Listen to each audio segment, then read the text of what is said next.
гроза всех тяжей мира Фрэнсис Нганну отказался продлевать контракт с UFC, и вполне возможно, что грядущий бой с Ганном 23 января станет для бойца последним в промоушене.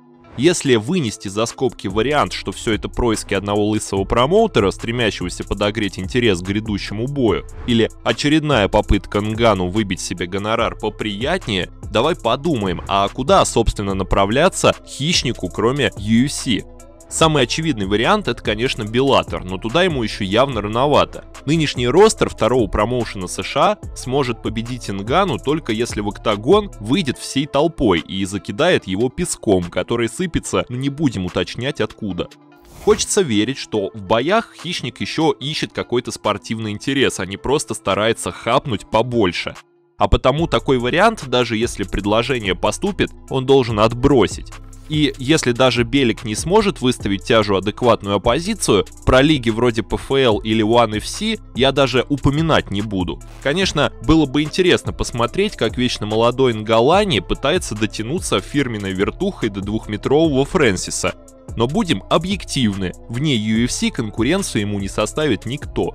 С финансовой стороны, к слову, в переговоры мог бы включиться и промоушен Хабиба. Думается, Орел сильно хотел бы пополнить ростер таким бойцом. Но опять же, что Нганну делать в промоушене, где в мейн-ивенте дерется Харитонов?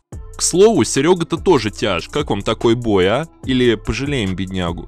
Конечно, всегда есть вариант перейти от одного лысого промоутера к другому, тем более в хардкоре на днях появился первый чемпион тяжелого веса.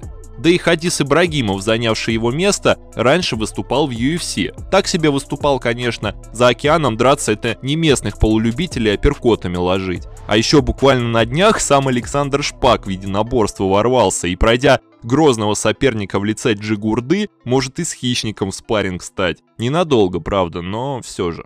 Ну а если кроме шуток, то в поп-ММА, причем неважно российском ли, американском или любом другом, Нганну тоже делать нечего. В октагоне соперников там для него нет. Но на голых кулаках против него не выйдет даже Лобов, которому уже нечего терять. Ну а в каменных лицах, которые Амиран собрался перезапускать в США, побоятся, что после первого такого шоу его придется закрывать. Вот и получается, что вариант для Фрэнсиса по сути только один, и это бокс. Тем более, что бороться он никогда не любил, а вот ударка у него выдающаяся. И здесь даже если убрать Райана Гарсию, с которым они как-то тренили, соперники вполне могут найтись. Да, братья Пол, которые внезапно стали локомотивом этого направления, вряд ли захотят выходить с Нганну в ринг даже вдвоем. Да и Канело с ним в спарринг не станет, но среди стареющих супертяжей еще найдутся те, кто может составить конкуренцию. Тот же Уайлдер, который, как и Нганну, любит застаиваться и рассчитывает на один удар, вполне может побоксировать, причем называть фаворита здесь будет не так просто. Чесора, которому все тяжелее гоняться за игровиками, тоже видится проходным, но интересным соперником. Да и экс-звезды UFC, массово рванувшие в профбокс, сразу активизируются, желая получить в табло за нормальный гонорар.